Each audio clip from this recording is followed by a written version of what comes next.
Les damos la bienvenida al programa Nuestros Libros, que hoy dedicamos a la investigación sobre indígenas y educación en el nivel medio superior en Nuevo León.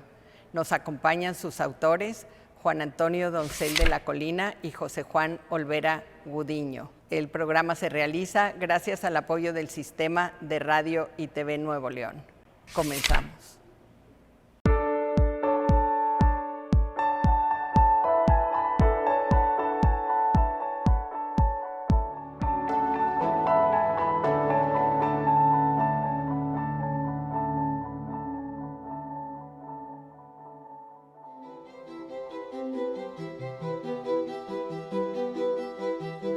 Bienvenido, José Juan, bienvenido, Juan Antonio. Nos da mucho gusto que este libro haya sido el primero editado por el Centro de Estudios Interculturales del Noreste de la Universidad Regiomontana, la UR. Y ahora, pues, queremos hacer una reflexión sobre este libro, sobre la evolución de la situación, y les preguntamos primero, José Juan, ¿nos podrías contar sobre los orígenes del proyecto, sobre cómo surgió el interés en estudiar a la población indígena de Nuevo León? Claro que sí. Primero que nada, muchas gracias por la invitación. Qué padre estar en su programa. Bienvenidos a las instalaciones del CIESAS. Yo trabajé 20 años en la Universidad Regiomontana y desde el año 2000 hacíamos trabajos, acercamientos, programas de radio sobre la población indígena. En el año 2010, me parece, participamos en una convocatoria para el fortalecimiento de las agendas indígenas y con una propuesta de un diagnóstico sobre el acceso de la población indígena a la educación media superior en Nuevo León, y pues nos dieron los recursos. No los gastamos todos, pero fue una experiencia corta, muy intensa y bastante generosa en sus productos, pues más de una década después estamos platicando de ellos.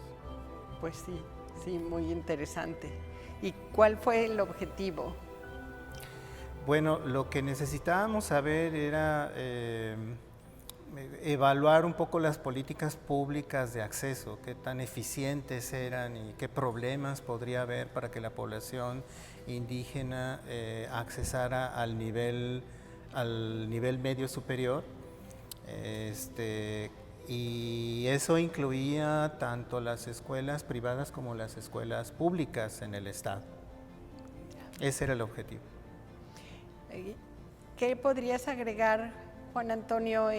Han pasado 10 años de que hicieron esta investigación, o casi 10 años, ¿verdad? Y pues sabemos que la población indígena en Nuevo León ha aumentado. Sabemos que es de los estados que tiene más población indígena, que recibe más población indígena. ¿Y cuál es su situación socioeducativa? Pues a raíz de este proyecto, bueno, gracias por la invitación primero. A raíz de este proyecto pedimos financiamiento al CONACYT para un proyecto de más largo aliento, que duró como 5 años, y lo que pasa es que le dimos otro enfoque, entonces no por eso, porque era otro objetivo diferente al de este proyecto.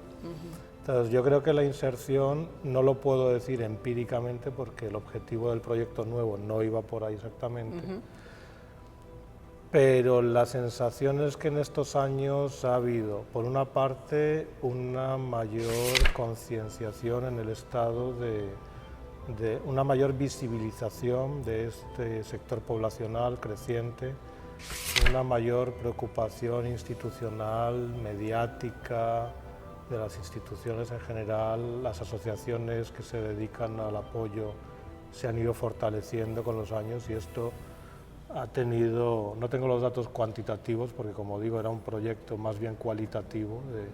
El nuevo proyecto era más cómo se significa, no resignifica la identidad étnica, los poquitos estudiantes que llegan al nivel medio superior y al superior, estudiantes indígenas. Pero mi sensación es que despacio, pero los retos siguen siendo muchos, pero creo que progresivamente ha ido mejorando la situación. Hay la parte cualitativa de este estudio, volviendo al estudio que realizamos en 2010 y publicamos en 2014 con el Fondo Editorial Nuevo León. Tiene dos partes claramente diferenciadas. Una parte cuantitativa que se refería a la situación de... encuestamos a los propios chicos, a los estudiantes de educación media superior, y hay otra parte cualitativa que resultó de entrevistas en profundidad a actores educativos, representantes de los centros educativos donde sabíamos positivamente que había inscritos estudiantes indígenas. Y ahí lo que resultó fue una casi total, absoluta invisibilización de estos estudiantes. 10 años después, lo que yo he ido percibiendo, como he seguido metido en esto por el proyecto nuevo que salió, me he podido dar cuenta de que gracias a este trabajo y a otros muchos, desde la academia, desde diferentes instancias, de la sociedad civil, etcétera, creo que esa falta de sensibilidad, se puede decir, hacia esta realidad, cada vez ha estado más encima de la mesa. Creo que estamos en una situación mucho más favorable en ese sentido ahora. Como que están las agendas políticas, se habla de ello, ¿no? Y antes era como una realidad absolutamente invisibilizada y no reconocida su importancia y diciendo, no, pues aquí todos somos iguales, es lo que nos decían en las entrevistas, ¿no? Sí. No hay que hacer caso al hecho diferencial porque todos los estudiantes son iguales y hay que tratar a todos igual, lo cual es muy polémico, por lo menos, ¿no? Claro. Y entonces esta investigación y el conocimiento que generó ha ayudado a hacer más visible a esta población. Y de hecho, era una de las grandes, ya no me acuerdo bien, lo he estado ojeando ahora porque hace mucho, pero la primera recomendación era esa, la realización de censos, la realización de la cuantificación, diagnósticos, censos, ambas cosas, diagnósticos y censos. Es decir, si no cuantificamos, llegamos a un centro educativo y no sabemos no solo cuántos, sino que hay estudiantes indígenas cuya lengua materna es otra, diferente al español, que el español es su segunda lengua, con todas las dificultades, las cuestiones culturales que todo esto entraña, pues difícilmente vamos a poder justificar una política pública que afronte esta diversidad cultural, ¿no? No sé si me estoy extendiendo mucho, pero... todo está muy bien, pues sí. Solo añadir que precisamente en el proyecto, que este es uno de los libros que salió del otro proyecto, Jóvenes Indígenas, hay un capítulo central, es un trabajo en equipo de varias personas, pero hay un capítulo central que precisamente hicimos un experimento de censo en un CONALEP, solo por dar el dato para que se den una idea. Muy importante. Después de una tesis de maestría, un montón de etapas metodológicas en un CONALEP en específico, en Juárez, cerca de la colonia Héctor Caballero, donde se hicieron entrevistas, grupos de discusión, talleres de interculturalidad, encuesta a todo el alumnado, encuesta después. Fue todo un proceso para identificar cuántos estudiantes indígenas había y conseguimos llegar a una cifra que creo que era en torno a 60, de un plantel de 1000, que considerábamos indígenas.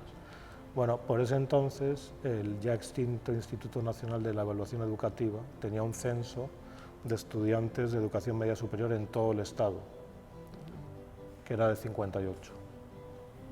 O sea, tenían para todo el estado, encontramos más estudiantes indígenas en un solo centro de lo que tenían censado, porque no se puede, ¿no? Alguno de los hallazgos importantes es esto, ¿no? El ocultamiento, no solo es la invisibilización por parte de las autoridades y el ocultamiento de su propia identidad étnica por parte de ellos. Entonces, ¿cómo puedes contar al que no quiere ser contado, ¿no? Claro. Volvemos a este tema después de hacer una pausa.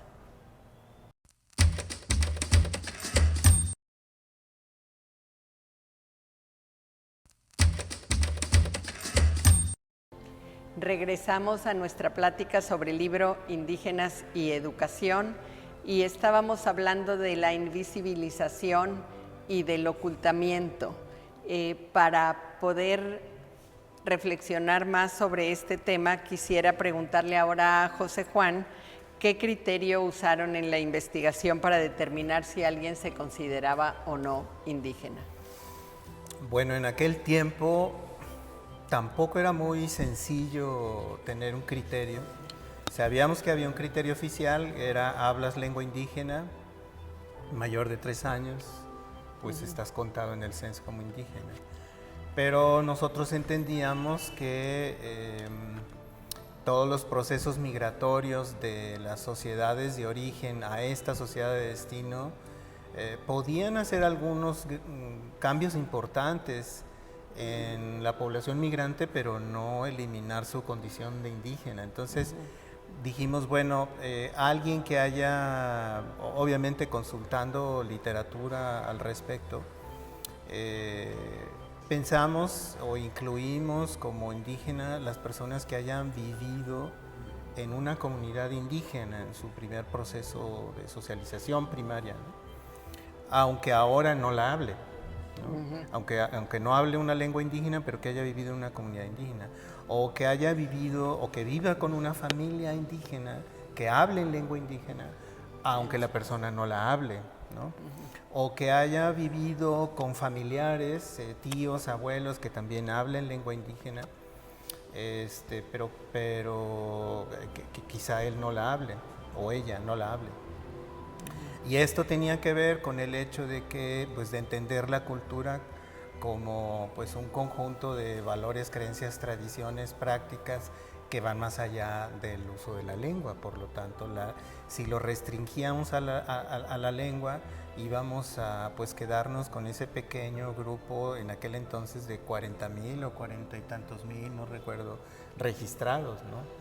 Como lo sería ahora quedarse con los 80,000 registrados del censo del 20. Sí, son mucho más. Sí, ahí también considerar eso, que depende de lo que entendemos por indígena lo cambia todo. Son 3 cosas, porque para un proceso de investigación tienes que delimitar a tu universo. Entonces teníamos la urgencia de decir, nosotros vamos a entender por indígena esto. Pero luego está el problema de la autoascripción, de qué entiende el sujeto, en este caso el estudiante indígena, por ser indígena, si se siente, si no se siente, que de ahí viene, para que se hagan una idea, si son 80,000, lo que hablábamos hace un rato, ¿no?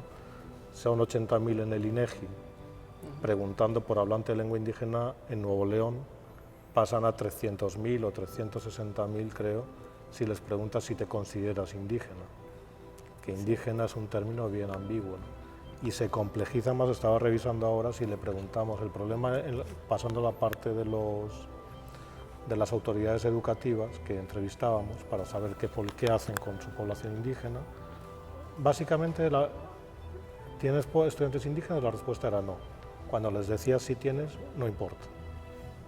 Pero les decíamos, ¿qué es un indígena? Y aquí hicimos una tablita donde cómo identificas a un estudiante indígena, y encontramos una gran variabilidad de cuestiones, de criterios que tienen que ver con la cultura, con el idioma, con la ascendencia, con los fenotipos. Nos dijeron desde, pues, por el acento, porque ellos dicen que lo son, porque se nota que son muy respetuosos, por cómo interactúan, porque son muy tímidos, porque vienen del campo, por sus apellidos, por sus nombres. Y así, bueno, no los leo todos, por el pelo largo en las mujeres, por los rasgos. Esto salió casi tantos criterios para determinar lo que es un indígena como entrevistados hicimos. Sí. Conclusión. Entonces ya son 3. Lo pues, que una adscripción o un señalamiento externo de lo que es ser indígena, lo que nosotros decidimos y que los propios indígenas entendían por ser indígena. Por serlo. Y de ahí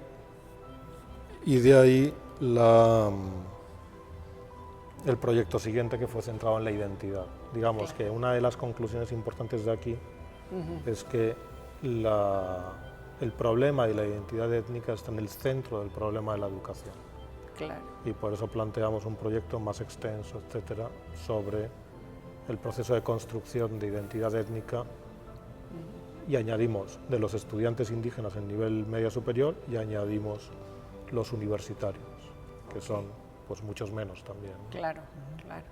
Pero también va a tener todos estos estudios, este primero y el siguiente que hicieron, una incidencia, una influencia sobre el conocimiento, por un lado, saber más nosotros de ellos, y también ellos abandonar ese ocultamiento. ¿Por qué, si se les puede favorecer, aceptarlo? Bueno, no siempre se les puede favorecer, en realidad es una actitud natural y consecuente de cómo se le trata. Si ellos vieran que siempre se les favorecería, difícilmente negarían su identidad. Claro. Se Si toman tuvieran estas actitudes quizá tanto por una cosa pasada, ¿no? Que viene incluso de los padres o de los abuelos, cuando ellos deciden deliberadamente no usar la lengua indígena frente de ellos por las experiencias pasadas que han tenido de discriminación, minusvaloración, de que son objeto por usarla, y por lo tanto que en la ciudad ellos quisieran que sus hijos no se les repitiera esa experiencia, pero no necesariamente porque no quisieran que sus hijos no hablaran, lo único que quieren es una cuestión práctica, pues. Sí. Del mismo modo, los estudiantes indígenas se autoocultan porque pueden evadir la burla, el bullying. burlas y otro tipo de agresiones, ¿verdad? Pero como dice Juan, es verdad, sí ha habido cierto cambio, y tampoco debemos olvidar que la identidad también es fluida, ¿no? O sea, Claro. eres indígena en ciertos contextos y puedes no ser indígena en otros donde tú consideras que lo que te rodea no será beneficioso para ti y de hecho pudiera ser peligroso. Y eres medio indígena en otros, o sea, así, Claro. de hecho así somos todos nosotros, es la verdad, ¿no? Porque indígenas somos todos, finalmente. Pues sí, ¿no? finalmente, claro. Indígena, pues si En nos vamos al parte. diccionario, es original de un lugar, ¿no? ¿Quién no es originario de un lugar? Todos son. Realmente es un término vacío de contenido, Sí, ¿no? sí. Y una forma de catalogar a millones de personas. Lo que dice José Juan es bien importante porque es un aprendizaje desde la primaria. Sí. O sea, yo aprendí a esconder mi identidad. Y una cosa interesante que encontramos en el segundo estudio es que todavía en la prepa lo ocultan. Yo creo que donde más, porque están en la adolescencia, están en la época de la identidad tan importante de ser popular, y todo reconocido, etc. Pero curiosamente los que llegan a la universidad se invierte la tendencia. Y aquellos que se avergonzaban ahora se enorgullecen y desidealizan al mestizo, ¿no? Como que están viendo, porque otra cosa que encontramos es que académicamente son muy buenos, son muy disciplinados, eso lo hicimos también en el censo que hicimos en el segundo libro. Ya. También hicimos algo de diagnóstico precisamente, viendo su capital cultural, su rendimiento, sus actitudes, y comparativamente con los otros estudiantes estaban siempre por encima, a pesar de tener mucho menos capital cultural, económico y social. El asunto es cuántos llegan a ese nivel. Claro, son bien poquitos. Porque tienen ¿no? una necesidad económica muy grande. No, y hace falta... Y no hay unas becas que digas, me voy a decir que lo soy porque voy a tener una y preferencia no solo el dinero, de entrada. que el dinero está ahí, pero también está la energía que hace falta para romper tantos obstáculos en el sentido de casi todos los que llegan ahí, o todas, sobre todo mujeres, muchas sacrifican la familia. Sí. Dos hallazgos interesantes en el libro es respecto a lo que acabas de decir, que la política estatal es restrictiva hasta cierto punto, o sea, que era muy difícil que un estudiante pudiera accesar a una preparatoria, a una universidad pública, porque el acceso a la preparatoria es complejo, porque se hace por examen. Ya. Y muchos reprobaban ese examen, y es una política doble porque la universidad pues tiene una política afirmativa que ya la tenía cuando hicimos el estudio, pero luego se hizo más clara, de admitir y becar a estudiantes. El asunto era En la para UNI, llegar dices. en la universidad pública, sí, la Universidad Autónoma de Nuevo León. El asunto era para llegar porque los exámenes de alguna manera te lo impedían, ¿no? Y A ver, vamos. hay y simultáneamente, nada más para terminar la idea, simultáneamente hay muchas instituciones privadas pequeñas que sí ofrecían ese espacio a los estudiantes. Y es por ello, en buena medida, que los estudiantes llevaban a cabo los estudios de educación media superior, porque estaban llenando el hueco que el Estado no había podido satisfacer. Creo que es un tema muy importante y que debemos volver a él en el próximo segmento. Entonces vamos a una pausa y regresamos.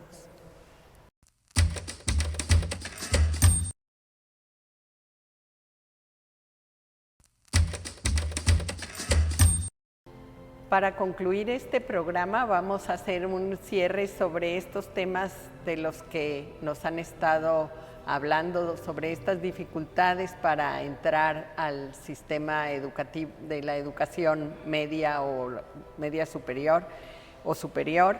Y creo que este tema de la homogenización para poder tener acceso y el pluralismo que enriquece a las culturas a todas, pues tiene mucho que ver con este tema. ¿Cómo podríamos tener una conclusión sobre esto, Juan?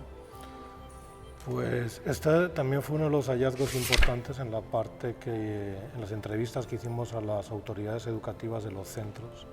Como decía antes, esa mentalidad de que todos somos iguales, todos debo tratar. Digamos que el profesor o el jefe de estudios, entrevistamos a diferentes personas, hay un temor a meterse en un terreno que pudiera parecer polémico, pero real, y es que no somos iguales. No somos iguales y la diversidad tiene que entrar en los salones, y no solo indígenas, tenemos personas con diferentes capacidades, con discapacidades, tenemos personas diversas en muchos sentidos, ¿no? Pero eso no se reconoce, no se plantea como un problema porque se parte de un sistema educativo competitivo, cuantitativo, de que todos en la misma horma, como si saliésemos todos de la misma línea de salida, ¿no? Y eso no es cierto ni culturalmente, ni económicamente, ni socialmente. Entonces, la cuestión aquí es que hay que empezar a cambiar formas de convivencia dentro de los salones y de los espacios educativos que tienen la única manifestación cultural, colectiva, identitaria, eran las que tenían que ver con los referentes a la identidad nacional. Es decir, aquí todos somos mexicanos. Eso sí, cuando había algún extranjero sí se le hace caso. Cuando vamos a hacer actos de diversidad cultural, que si los franceses, que si los españoles, entonces sí. Pero no se mira hacia la diversidad interior. No se mira hacia la riqueza finalmente, ¿no? Claro. Es una identidad que deberíamos empezar a valorar igual que valoramos las de fuera. Entonces, en ese sentido creo que hay mucho que trabajar todavía, porque prima por encima la escuela como inoculadora de identidad nacional y sin homogénea y por último, a la población indígena precisamente al hacerlos ciudadanos fue un arma de doble filo, ¿no? Fue una forma de robarles su identidad colectiva, de robarles su cultura, de robarles sus otras formas de entender la vida, ¿no? Entonces creo que en la escuela sigue sucediendo un poco eso que ya tiene siglos de historia en este país, ¿no? Y en Latinoamérica en general, ¿no? Pues vamos a concluir ahora. Muchas gracias, Juan, muchas gracias, José Juan. Y bueno, pues hay mucho para enriquecernos de esta diversidad. Los invitamos a leer el libro y a adquirirlo en el fondo. Todavía hay. Sí, todavía hay algunos. Y si se acaban, hacemos en más. El CEIN tenemos también, en el Centro de Estudios Interculturales del Noreste. Y aquí en el CIESAS tenemos, por si están interesados. Pues muchísimas gracias y esperamos vernos pronto. Gracias, con más libros. Ojalá así sea. Gracias por la invitación. Gracias.